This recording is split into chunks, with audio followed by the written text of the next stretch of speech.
Students, आज हम करेंगे टाइप्स ऑफ केमिकल रिएक्शन। पहले हमने स्टडी किया था कि केमिकल रिएक्शंस क्या होते हैं।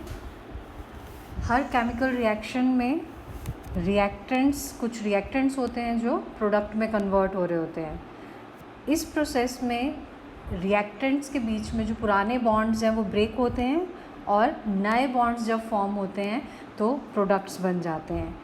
तो हर केमिकल रिएक्शन में बेसिकली यही चीज़ हो रही होती है, लेकिन पुराने बॉन्ड ब्रेक होके नए बॉन्ड बनने के अलग अलग मेथड्स हैं, अलग अलग तरीके हैं। तो इसीलिए हमारे पास फिर अलग अलग टाइप के केमिकल रिएक्शंस हैं। ठीक है, इसमें जो फर्स्ट है दैट आर कॉम्बिनेशन रिएक्शन। जो फर्स्ट कैटेगरी ऑफ रिएक्शन है उन्हें हम बोलते हैं कॉम्बिनेशन रिएक्शन। इनके नेम से ही क्लियर है कि इसमें कुछ सब्सटेंसेस कंबाइन करके कोई नया सब्सटेंस बनाते हैं। तो फर्स्ट ऑफ ऑल इनको हम डिफाइन कर लेते हैं। A reaction in which two or more substances combine, दो या दो से ज़्यादा substances आपस में combine करते हैं to form single substance। तो दो या दो से ज़्यादा चीज़ें मिलके एक सिंगल सब्सटेंस बनाते हैं,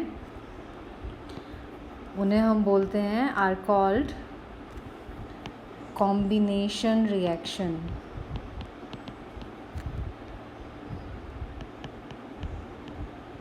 ठीक है, इसके कुछ एग्जांपल्स कर लेते हैं। फॉर एग्जांपल फर्स्ट एग्जांपल ले लेते हैं हम burning of coal. Burning of coal, coal carbon होता है, सॉलिड स्टेट में है। बर्निंग होती है या कंबशन होती है वो हमेशा ऑक्सीजन के प्रेजेंस में होती है। तो जब आपका कोल कंबाइन करता है with oxygen it forms carbon dioxide which is also gas. ठीक है, तो बर्निंग ऑफ कोल में कार्बन बर्न करता है in presence of oxygen to give carbon dioxide. तो आपके दो अलग अलग सब्सटेंसेस कंबाइन करके एक अलग सब्सटेंस बना रहे हैं, तो इसे हम क्या बोल देंगे, कॉम्बिनेशन रिएक्शन। एक और एग्जांपल ले लेते हैं, फॉर्मेशन ऑफ वाटर। और वाटर किन चीज़ों से फॉर्म होता है, hydrogen gas plus oxygen gas gives H2O liquid. ठीक है, अब इसमें थोड़ा बैलेंसिंग नहीं है, यहाँ दो ऑक्सीजन है तो इधर 2 लगा देते हैं सो दैट ऑक्सीजन 2 हो जाएं। अब हाइड्रोजन यहाँ 4 हो गए तो इधर भी 2 प्लेस कर देंगे। तो फॉर्मेशन ऑफ वाटर में भी क्या हो रहा है, दो अलग अलग सब्सटेंसेस कंबाइन करके एक नया सब्सटेंस बना रहे हैं, एक सिंगल सब्सटेंस बना रहे हैं। So it is a combination reaction. ठीक है, अब इसी में एक और एग्ज़ाम्पल ले लेते हैं, काफ़ी इम्पॉर्टेंट है। थर्ड एग्ज़ाम्पल, इसको आपने अच्छे से लर्न करना है, इम्पॉर्टेंट है ये। जब क्विक लाइम में वाटर ऐड करते हैं, क्विक लाइम होता है CaO। ठीक है, तो हम इसमें लिखते हैं when water is added to quick lime slaked lime is formed in vigorous reaction and heat is released। ठीक है, that is reaction is exothermic। अब इसमें एक्सोथर्मिक का मीनिंग हम लेटर ऑन डिस्कस करेंगे।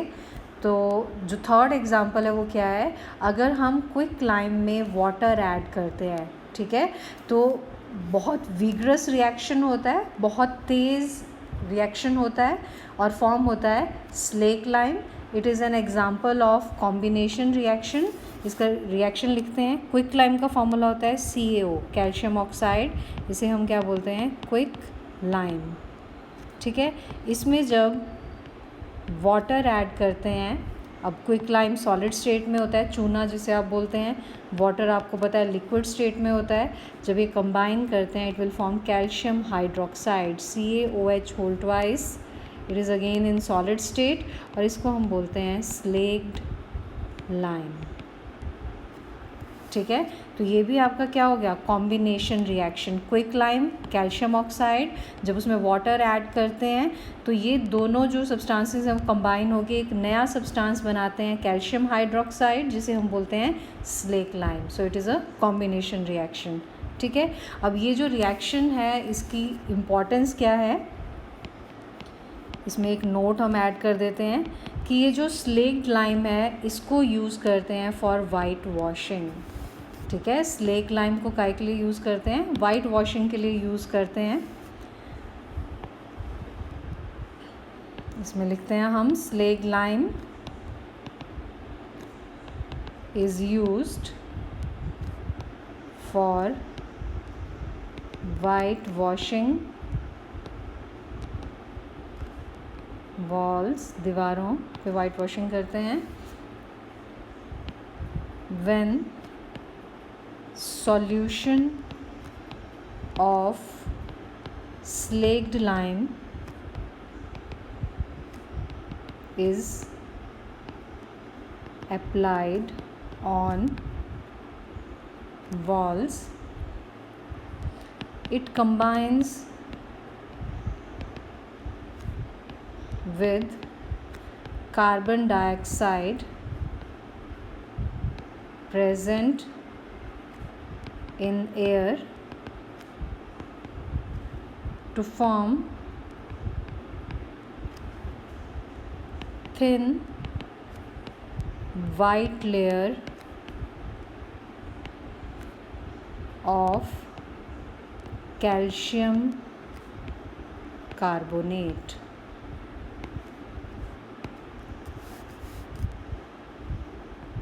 It has disinfectant properties.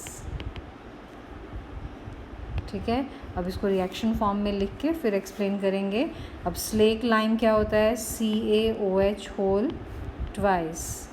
ठीक है, जब इसका एक्वस सॉल्यूशन वॉल पे अप्लाई करते हैं तो ये एयर में जो कार्बन डाइऑक्साइड प्रेजेंट है वो गैस है, उससे कंबाइन करके it will form CaCO3 in solid state plus H2O in liquid state. ये H2O फिर इवेपोरेट हो जाता है। ठीक है, तो CaOH whole twice aqueous, it is slaked lime and it is calcium carbonate। ठीक है, तो ये जो आपका रिएक्शन है क्विक लाइम को वाटर से ट्रीट करके स्लेक लाइम बनता है, ये यूज़ होता है फॉर वाइट वॉशिंग। ठीक है, दीवारों पे घरों में वाइट वॉश करते हैं तो उसमें स्लेक लाइम जो है उसका एक्वस सॉल्यूशन वॉल्स पे अप्लाई करते हैं तो स्लेक लाइम एयर में जो कार्बन डाइऑक्साइड प्रेजेंट है उससे कंबाइन करके कैल्शियम कार्बोनेट की एक थिन वाइट लेयर बना देता है। ठीक है, इसको फिर हम बोलते हैं वाइट वॉशिंग। तो ये काफ़ी इम्पॉर्टेंट है, आपने इसको अच्छे से लर्न करना है। इस रिएक्शन को भी quick lime plus water gives slack lime and slack lime plus carbon dioxide gives calcium carbonate, ये दोनों रिएक्शंस अच्छे से लर्न करने हैं। अब इसमें एक टर्म हमने की थी कि जब क्विक लाइम को वाटर में ऐड करते हैं बहुत विगरस रिएक्शन होता है, बहुत फास्ट रिएक्शन होता है और उसके साथ साथ जिस बीकर में, जिस भी कंटेनर में ये मिक्सिंग हो रही है, अगर उसको टच करके देखेंगे तो वो काफ़ी गर्म हो जाता है। वैसे भी उसमें से हीट इवॉल्व होती, हीट निकलती हुई दिखाई देती है। तो ऐसे कोई भी रिएक्शन है जिसमें हीट रिलीज़ होती है, ठीक है, तो उसको हम बोलते हैं एक्सोथर्मिक रिएक्शन। तो क्विक लाइम में जब वाटर ऐड करते हैं तो बनता है स्लेक लाइम, और साथ में इसमें हम ये भी लिख सकते हैं कि इसमें हीट भी लिबरेट होती है। ठीक है, तो अब हम डिफ़ाइन करेंगे exothermic reaction. Exothermic reaction,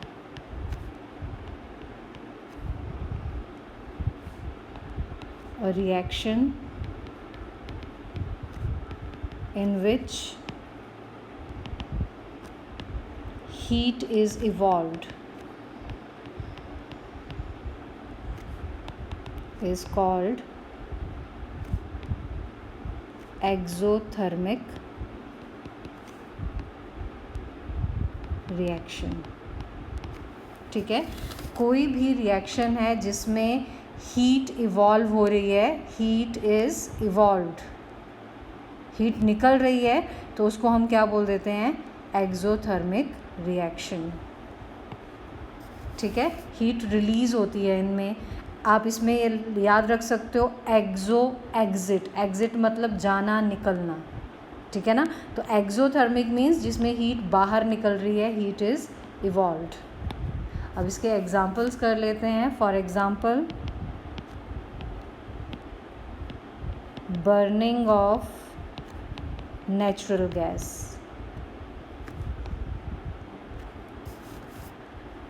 natural gas होती है methane, CH4 gaseous, it is methane. ठीक है, बर्निंग अगेन ऑक्सीजन में ही बर्न करेगी कोई भी चीज़। इट विल गिव, जब भी कोई फ्यूल बर्न करता है तो उसमें कार्बन डाइऑक्साइड और वाटर ही रिलीज़ होता है, ये चीज़ आपने याद रखनी है। ठीक है, तो मीथेन है आपका CH4, और उसमें जो ऑक्सीजन में बर्न करता है, it will give carbon dioxide gaseous and water also in gaseous state, क्योंकि इतनी हीट होती है, वेपर बन चुके होते हैं। इसको भी बैलेंसिंग कर लेते हैं। हाइड्रोजन 4 है मीथेन में, तो यहाँ पे 2 प्लेस करेंगे और ऑक्सीजन भी 4 हो जाएंगे। ठीक है, तो ये burning of natural gas, it is a exothermic reaction. इसमें जब आप मीथेन को बर्न करते हैं तो carbon dioxide plus water plus साथ में हीट लिबरेट होती है। ठीक है, कोल को बर्न करेंगे तब भी कार्बन डाइऑक्साइड बनेगा और साथ में हीट लिबरेट होगी। घरों में जो हम LPG यूज़ करते हैं वो बर्न होती है, तब भी carbon dioxide, water plus heat liberate होती है। ठीक है, अनदर एग्जाम्पल है आपका रेस्पिरेशन इज़ एक्सोथर्मिक। ठीक है, काफ़ी इम्पॉर्टेंट एग्जाम्पल है, आपसे क्वेश्चन पूछा जाता है, ये NCERT क्वेश्चन है। रेस्पिरेशन इज़ एक्सोथर्मिक, वाई, या रेस्पिरेशन इज़ एक्सोथर्मिक, एक्सप्लेन। ठीक है, तो फर्स्ट ऑफ ऑल तो आपको इसमें रेस्पिरेशन पता होना चाहिए। अब हम जो भी एक्टिविटीज़ करते हैं, हम ह्यूमन बॉडी जो भी काम करती है, उसके लिए एनर्जी हमें कहाँ से मिलती है, तो हम बोलते हैं हमें फूड से एनर्जी मिलती है। ठीक है ना, तो फूड को एनर्जी में कन्वर्ट करने का जो प्रोसेस है उसे रेस्पिरेशन बोलते हैं। और ये प्रोसेस होता कहाँ है, हमारे बॉडी के हर एक सेल में ये प्रोसेस होती है। ठीक है, जो भी हम खाना खाते हैं उसमें हमें पता है कार्बोहाइड्रेट्स होते हैं, वो कार्बोहाइड्रेट्स डाइजेस्ट होके ग्लूकोज में कन्वर्ट होते हैं, और वो ग्लूकोज हर सेल में ऑक्सीजन से कंबाइन करके कार्बन डाइऑक्साइड और वाटर और साथ में बहुत एनर्जी रिलीज़ करता है। उस एनर्जी से हम सारे प्रोसेसेस परफॉर्म करते हैं। ठीक है ना, तो रेस्पिरेशन कहाँ होती है, हमारे हर सेल में, बॉडी के हर सेल में रेस्पिरेशन का प्रोसेस होता है। तो इसलिए हम क्या बोलते हैं, रेस्पिरेशन इज़ एक्सोथर्मिक। ठीक है, तो जब पूछा जाए रेस्पिरेशन इज़ एक्सोथर्मिक तो हम इसमें बोलेंगे we get energy from food by process of respiration occurring in every cell of our body. ठीक है, तो हमें एनर्जी कहाँ से मिलती है? फूड से. किस प्रोसेस से? By respiration. कहाँ हो रही है? हमारे हर सेल में, हमारे बॉडी के हर सेल में हो रही है.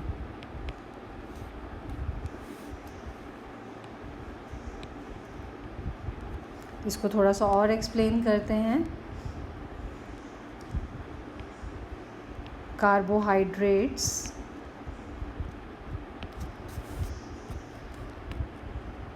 present in our food are converted to glucose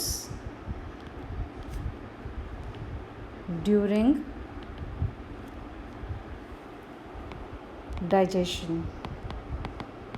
जो भी हम खाना खाते हैं पहले वो डाइजेस्ट होता है और ड्यूरिंग डाइजेशन उस खाने में जो भी कार्बोहाइड्रेट है वो किस में कन्वर्ट हो जाता है? ग्लूकोज में कन्वर्ट हो जाता है. ठीक है, और ये ग्लूकोज फिर हमारे हर सेल में पहुंच जाता है थ्रू ब्लड.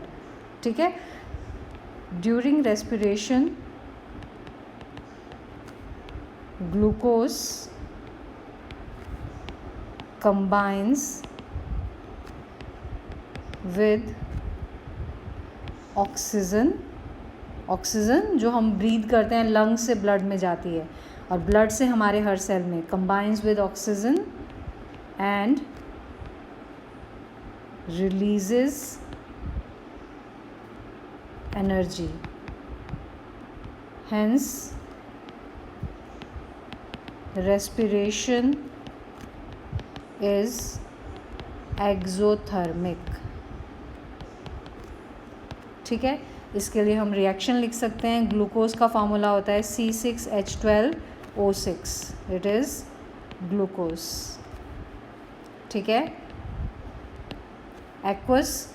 एक्वस का मतलब होता है किसी भी चीज़ का वाटर में सॉल्यूशन. ठीक है, किसी भी केमिकल रिएक्शन में किसी सब्सटेंस के साथ अगर एक्वस लिखा है तो एक्वा इज़ फॉर वाटर, तो उस सब्सटेंस के साथ क्या प्रेजेंट होगा? वाटर. तो वाटर में सॉल्यूशन जब भी प्रेजेंट होता है तो उसको एक्वस लिखते हैं. ठीक है, प्लस 6O2. O2 किस फॉर्म में है? It is a gas.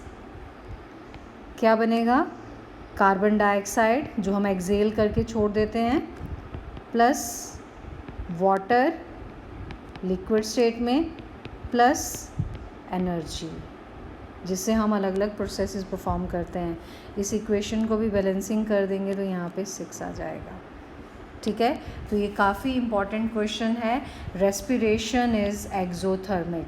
तो आपने इसमें बताना है कि जो भी हम फूड खाते हैं उसमें जो कार्बोहाइड्रेट हैं वो डाइजेस्ट होके किस में कन्वर्ट होते हैं? ग्लूकोज में.